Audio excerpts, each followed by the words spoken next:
Hello, this is Jim Schwab, manager of APA's Hazards Planning Research Center. And with me here in Broomfield, Colorado is Matthew Appelbaum, who's the mayor of Boulder.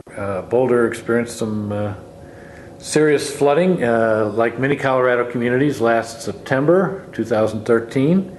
And what I'd like to, I know your time is precious, and so we want to sort of turn you loose to tell your own story. Really like to kind of focus on what Boulder had learned over the years about sort of pre-planning for this kind of an event, what value that pre-planning turned out to have, and some of the recovery stories since then. You've got kind of 9 months into what surely is going to be a recovery that lasts longer than that. I mean, Boulder has been working at mitigating the impacts of flooding through the city for as long as I can remember, certainly decades. And we are, for all of Boulder's wonders, we are considered to be the #1 most hazardous place in the state of Colorado for flooding, and that's simply because we are right up against the foothills, right at the mouth of the canyon. Boulder Creek comes right through the city, but there are also these 15 tributary creeks that come down out of the mountains as well. And I think it's not that they are themselves the most dangerous, it's that they go through populated and business areas very quickly as they leave the mouth of the canyon. Very valuable real estate, a lot of people, a lot of jobs, a lot of roads and so on. So I think that makes us the most hazardous or dangerous. More property at risk. Yeah, a lot more property at risk, a lot more people at risk. The university is there and so on. So this is hardly news to us, although I think for a number of years people focused on Boulder Creek, and we have still focused on Boulder Creek, and didn't think quite so much about all those tributary creeks, which often are dry or nearly dry when there isn't some serious flood event. For the last 30 years at least, we really have been looking at all of them, and a combination of strict regulation, yes, a little after the fact in some cases, people had already built things, but very strict regulation, even above and beyond the FEMA requirements. We have our own high hazard zone and so on, as well as a lot of mitigation work. We have we're well known for a greenway system, which most people in Boulder and around the country look at in terms of, wow, they built this great system for moving bicycles and people, and that's true, but in fact we sneakily did it as part of a flood mitigation program where we actually have 79 underpasses in Boulder, which is pretty amazing for a city our size. The large majority of those are along the creekways, and not only do they serve the transportation needs, the mobility needs, but they are also part of a mitigation package. And I also think, and this decision I was part of back in the mid-'80s, at least somebody lobbying on behalf of keeping these creekways natural, not concreting them, not doing structural improvements except perhaps at certain roadway underpasses. And by keeping them more natural, we slow down the water, we spread it out more, and we reduce the level of damage. We've also engaged in a very expensive program of buying up property, the most serious, most hazardous property. And that's not just because it takes a house or a business out of the floodplain. It also means there's less potential debris to fall into the creeks and block things up, because blockage is in many ways the most important and the most dangerous part of the flooding. So we've done a large number of things over the years, including education, and that's been recognized by FEMA. We've gotten discounts for the city.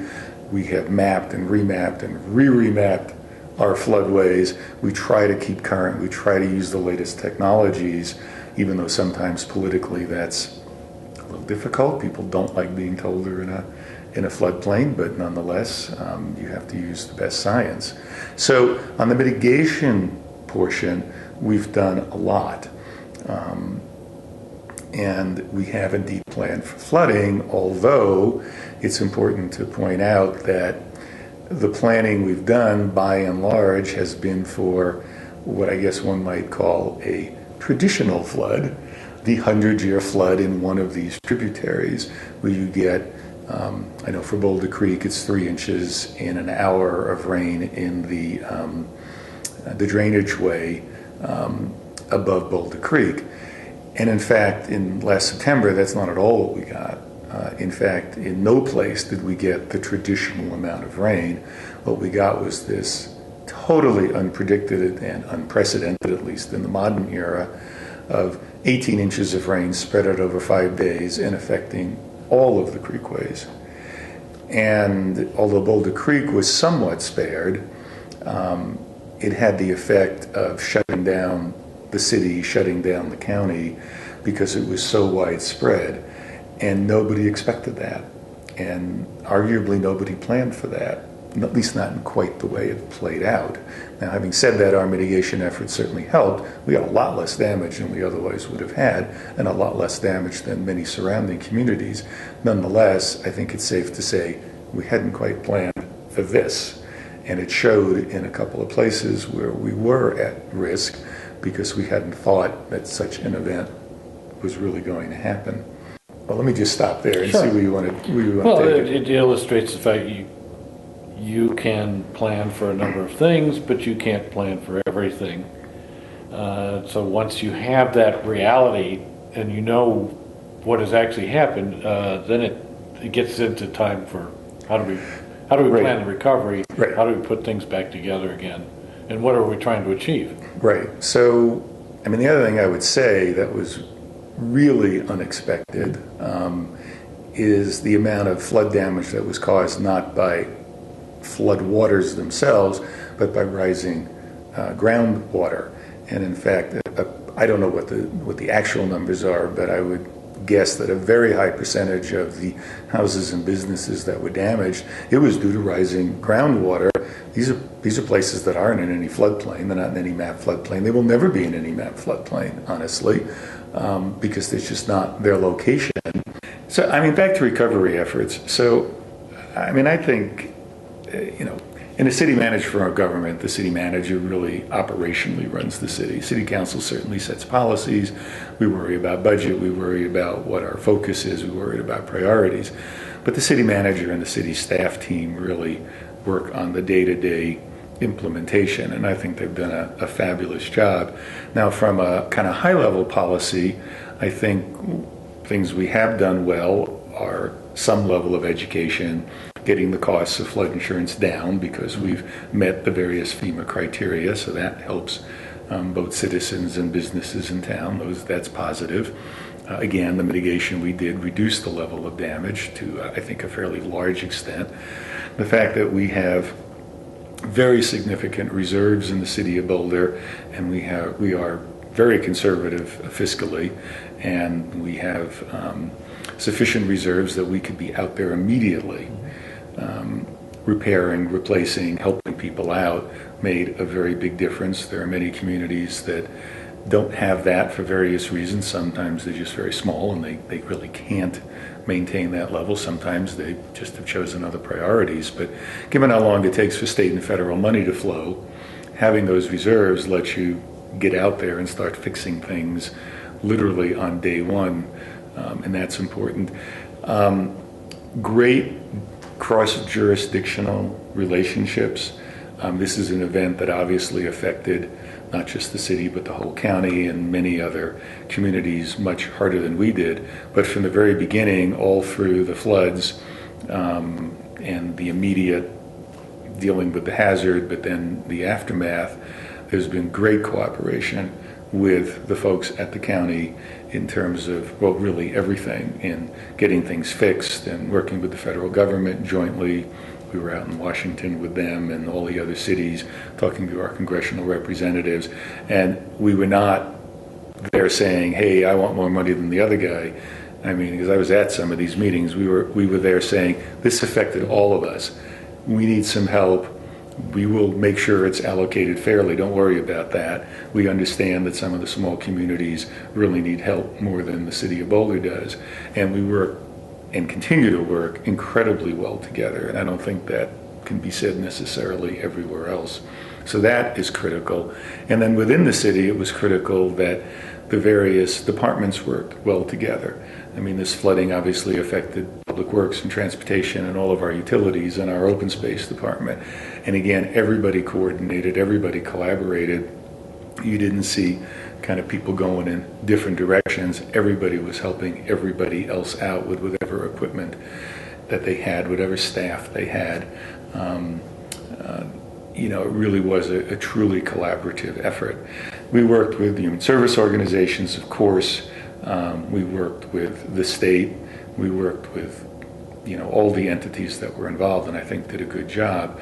Now, 9 months later, the city still hasn't repaired everything on its list, but we've done a good job. The roads were fixed up pretty quickly. Open space still has a lot of damage that needs to be dealt with. Utilities has a lot of damage that needs to be dealt with, and in fact, the council is going to have to decide about raising some of the utility fees much higher, at a much higher rate than we normally would.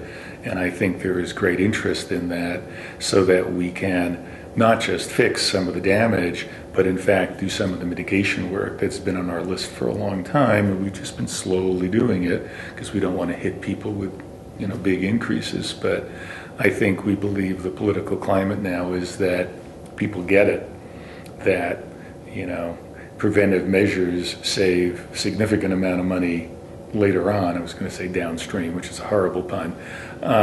Preventive measures save money later on, and so it is worth the investment in infrastructure in order to do that. But the community, a lot of people are still hurting, and we also recognize that although Boulder is a relatively wealthy community, there are many people who are not wealthy and who don't have the means, who got damaged in the flood, particularly renters who didn't have any insurance. And we need to make sure in the short run we help them out, but in the long run that we do a better job of making sure that they can bounce back from events like this just as quickly as folks who do have more economic resiliency. So resiliency is the watchword. I guess that's what I'll end this on. Boulder was chosen by the Rockefeller Foundation as one of the 100 resilient cities worldwide, and we are going to have a real focus on resiliency for the next 2 years, more so than ever before. And part of that, obviously, is how do you recover from these events, and how do you make yourself more resilient? How do you make yourself as a community more able to bear these shocks, to kind of deflect some of the impacts, and to make sure that you're in a position to limit the damage and limit the effect and get back on your feet as quickly as possible, better than ever.